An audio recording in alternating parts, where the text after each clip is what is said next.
Good morning to one and all.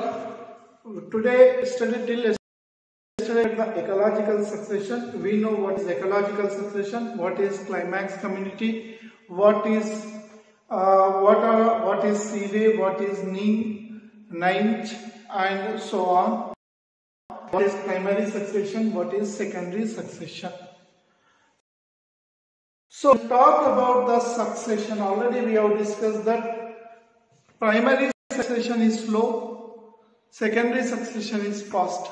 Primary succession is slow because the succession takes place much time, and coming to the secondary succession, in the secondary succession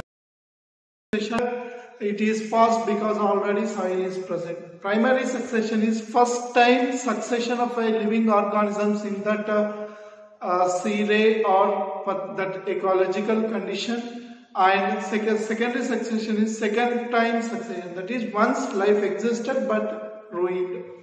And in the case of secondary succession, here it can be generally flooded land, burnt or cut forest, or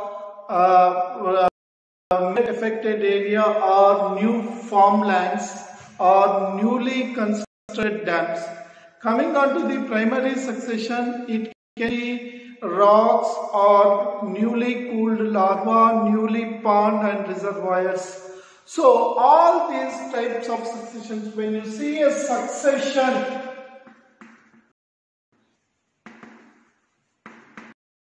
in plants, means succession means entering into a comfortable position or comfortable zone.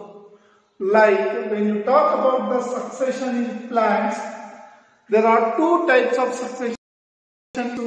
Mesic succession. Mesic means most comfortable position. Mesic succession. That is, the example of mesic succession is forest. The example of mesic succession is forest. So generally the mesic succession from the succession in plants, mesic succession, it means xeric condition, that is to temperate, that is mesic, or medium. And from hydro to mesic, that is water to medium condition. So any type of succession, so the very comfortable zone many organisms feel is called as mesic succession. In this mesic succession, the pioneering animal to under mesic succession will be the generally from all plants. Like when you talk about, if you want to understand the mesic succession or the succession in plants, generally we can take the examples like when you see into the waters, so here when you talk about the waters, first pioneering species in water. Pioneering species means the organisms which are first stabilized and given rise to the new organisms or developed organisms from in that area, which started the first life on that, is called as a pioneer species. The species which invades, settles and also leads to the formation of life that on that area is called as pioneer species. So the pioneer species of the hydrox succession is phytoplanktons.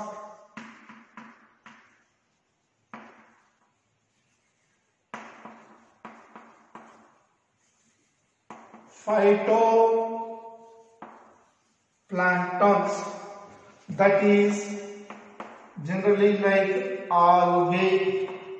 So these phytoplanktons which are very small, maybe unicellular, maybe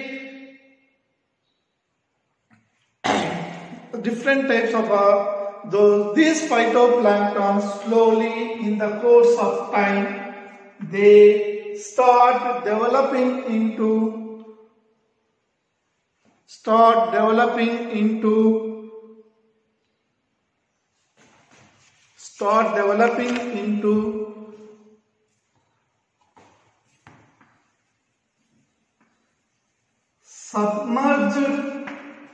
submerged plants. So they will be floating, these phytoplanktons will be floating on the water. To attain the nutrients, they slowly start growing. Some of the group of phytoplanktons, they have been evolutionized to form the submerged root plants. These submerged free floating, these are submerged free floating. The submerged free floating plants now will try to attain rooted free floating, that is, so in the first they used to be on the water. As a result, they have no root system and they used to get plenty of sunlight, but they do not get the nutrients. So in order to overcome these nutrient issues, they slowly start migrating into deeper layers of the soil. There they found that they have got the problem that there was no sunlight. Here the problem was no sunlight. So these animals, these organisms not able to sustain in that environment, slowly they started migrating from the base of the soil into the submerged free floating, because they used to have the roots. So they used to take the nutrients from the water, dissolved nutrients from the water, and they used to get the sunlight from the top. Now they are not more comfortable in this position also. They now started migrating from the upper layers of the soil and they moved. They started sending their body into deeper layers of the soil and they have reached the next stage called as reed swamp stage. Reed swamp stage. So here they used to get the nutrients and they used to get the sunlight, and because they used to, so their body line was not much heavy and not much thinner. So it is between medium, but still they are not satisfied in that position. They now slowly started migrating and changing their marsh meadow stage.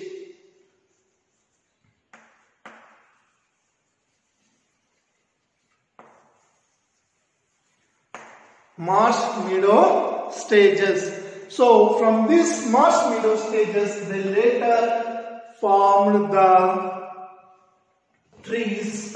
Means trees are the final comfortable zone of these organisms where the slowly poison which is in water is the phytoplankton, and when you take the same type, the case of the bare rocks, the polyp species of the bare rocks is the lichens. So here, in concern to the lichens, we need to have one important point. Lichens are the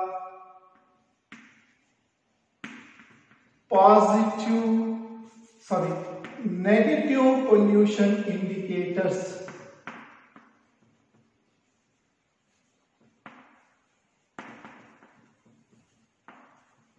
Means they does not grow in the pollution area. They are the negative pollution indicators. They don't grow in that area. And coming on to the Eichhornia crapsensis is a positive pollution. It grows in the polluted areas, only polluted water bodies.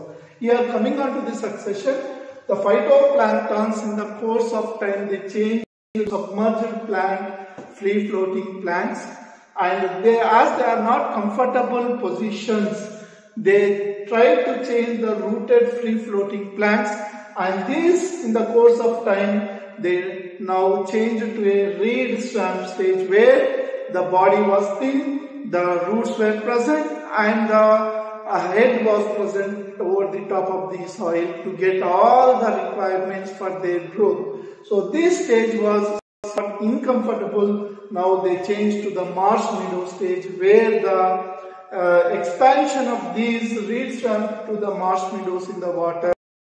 Slowly the water was decreasing in that, and that marsh meadow stage it has changed to the trees. So which is the final climax community. Here the stages where it is undergoing the changes in the environment to sustain a more comfortable zone, those are called as seral stages, serae. So individual community in the transition is called serae, and the stage they are present is called as seral stages. Seral stages. So in these seral stages they are trying to undergo, reach the climax community. The climax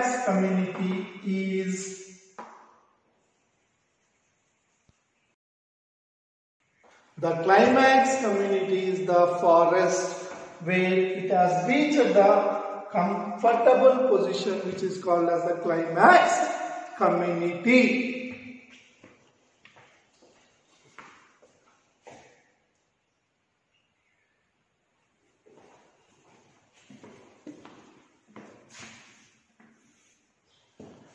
The movement of nutrients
So here nutrient, the next part is called as nutrient recycling. We'll talk about, when we talk about the nutrient recycling is the process of movement of nutrients like calcium, nitrogen, phosphorus and carbon through various components of the ecological system or ecology.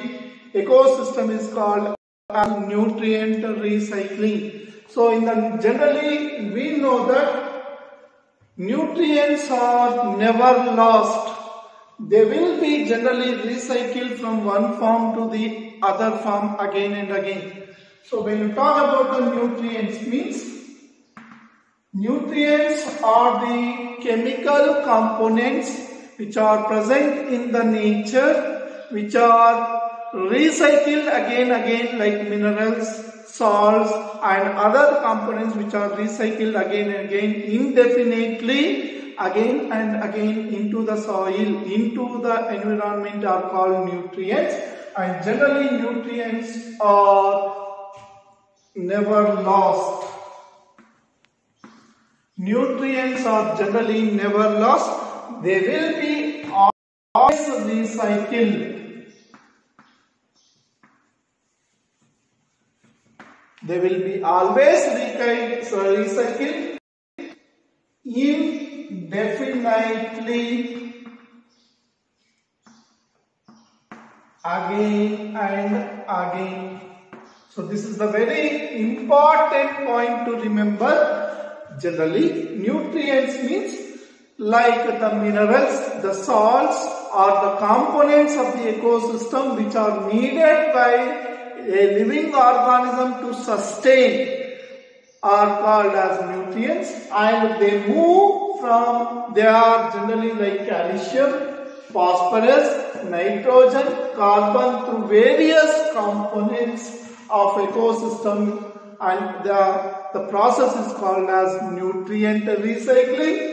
And generally nutrients are never lost. They will be always recycled, and they are indefinitely coming into again and again into the environment.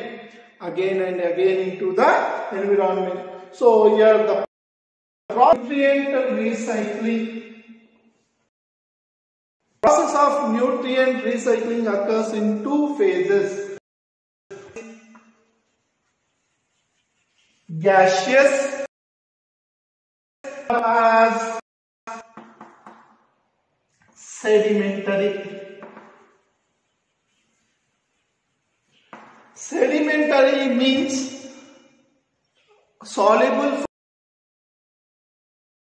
form in the form of a solid. Soluble form or can be in the form of a solid, that is in the form of sediment.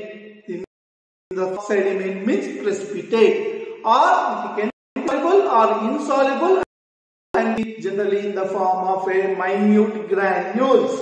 And gaseous means always in the gaseous form. So the gaseous form of nutrient recycling is which can be from the reservoir. The reservoir of the gaseous nutrient recycling is through atmosphere. So gaseous is through atmosphere,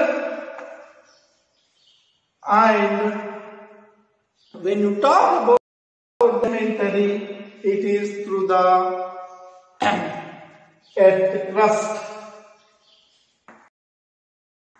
And generally from the atmosphere, what can be recycled components of the atmosphere? Nitrogen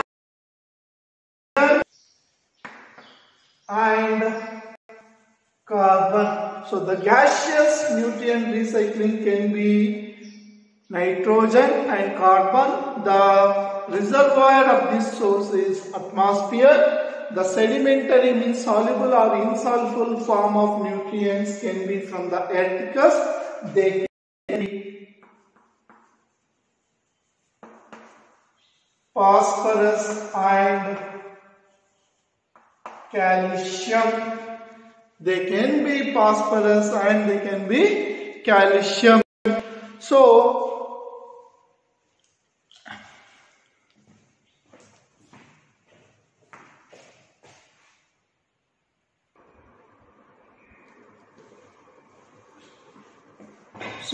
coming on to the nutrient recycling.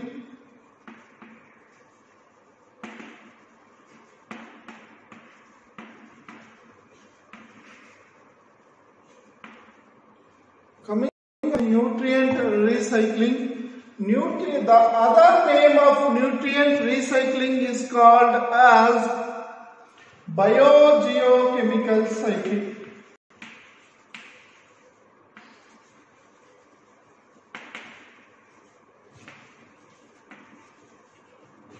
Here bio means living organisms.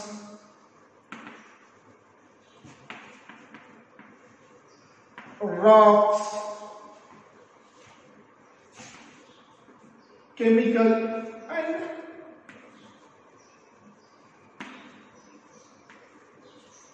means already we have discussed that nutrients means chemical substances.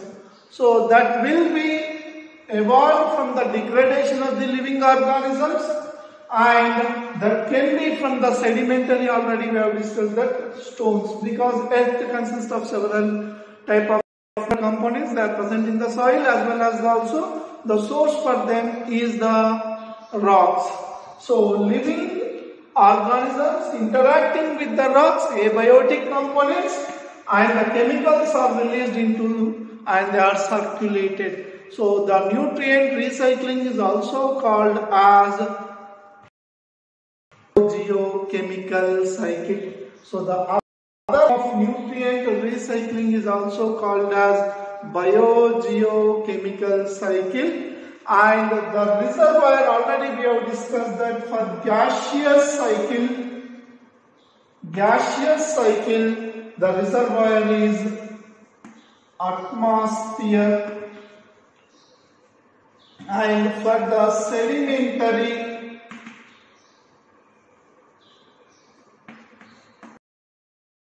that the nutrient recycling is of two types, gaseous and sedimentary, and for gaseous it is atmosphere, for sedimentary it is called earth crust. So here these are the reservoirs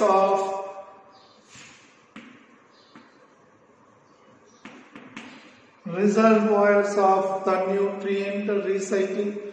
So this way, along with this, the environmental factors like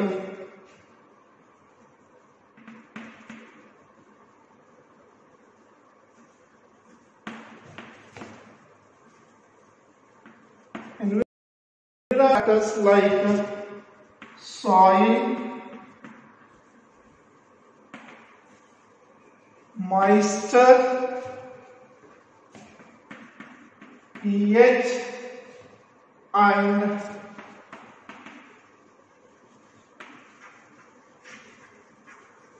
temperature. So we can say them as environmental factors. So these are also responsible for the nutrient recycling, which regulate the rate of release of environmental factors and the reservoirs. Regulate the rate of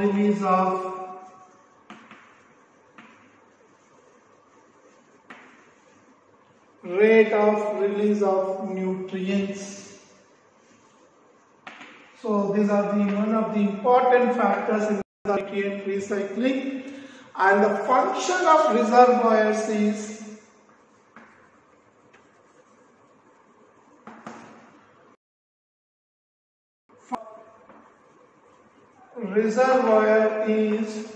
to maintain the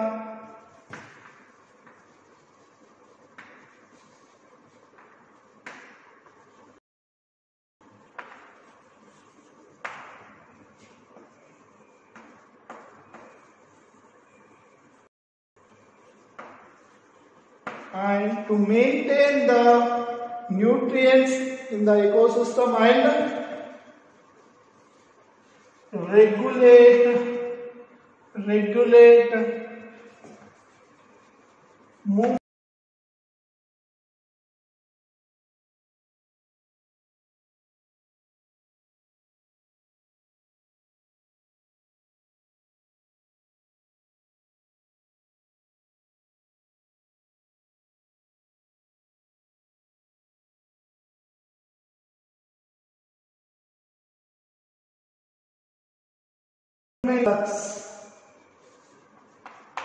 outcome, that is nutrients.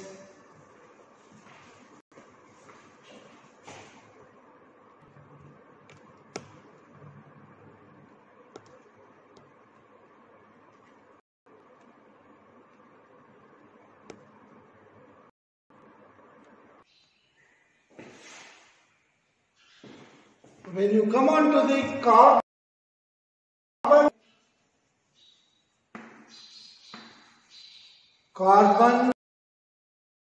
so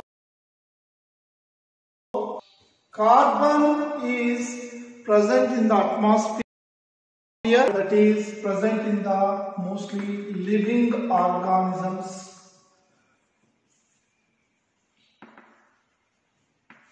And it is most abundant.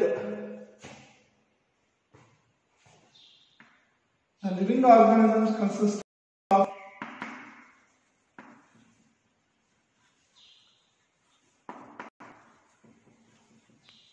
most abundant in the human living organisms is water.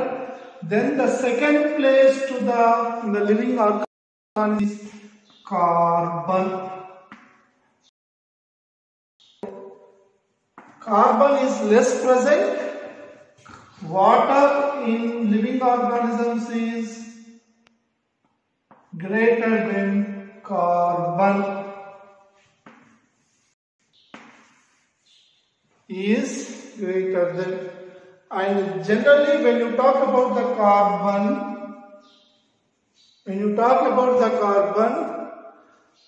49% of the dry weight, 49% of the dry weight of an organism is carbon. Dry weight is carbon. Dry weight is carbon, and 71% of the carbon is present in seas and oceans.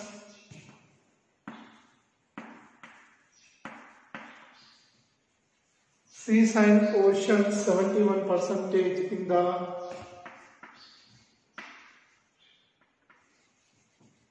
So here seas and oceans are the good sources of carbon in the form of carbon dioxide, and you can also see the carbon as fossil fuels. Also see the carbon as as a fluid, fossil fuels. And also you can see that generally by the process of photosynthesis, 4 into 10 to the 13 kg of carbon is fixed annually by photosynthesis.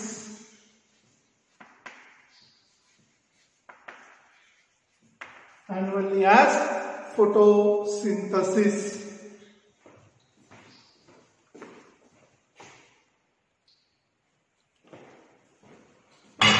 The other sources of carbon is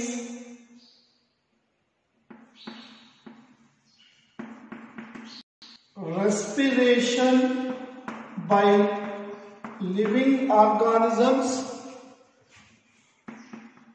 and industries and by decomposers. So these are the other sources of carbon resources, and nowadays because of human influence, that is deforestation,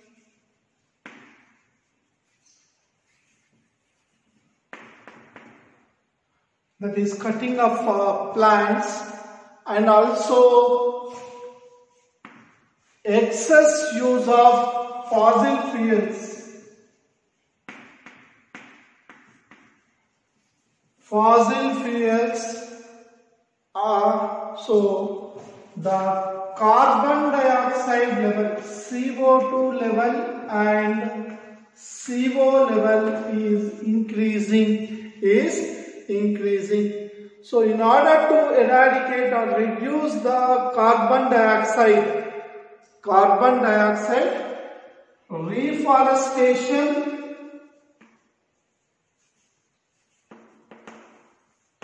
and other human activities should be minimized. Other human activity should be minimized.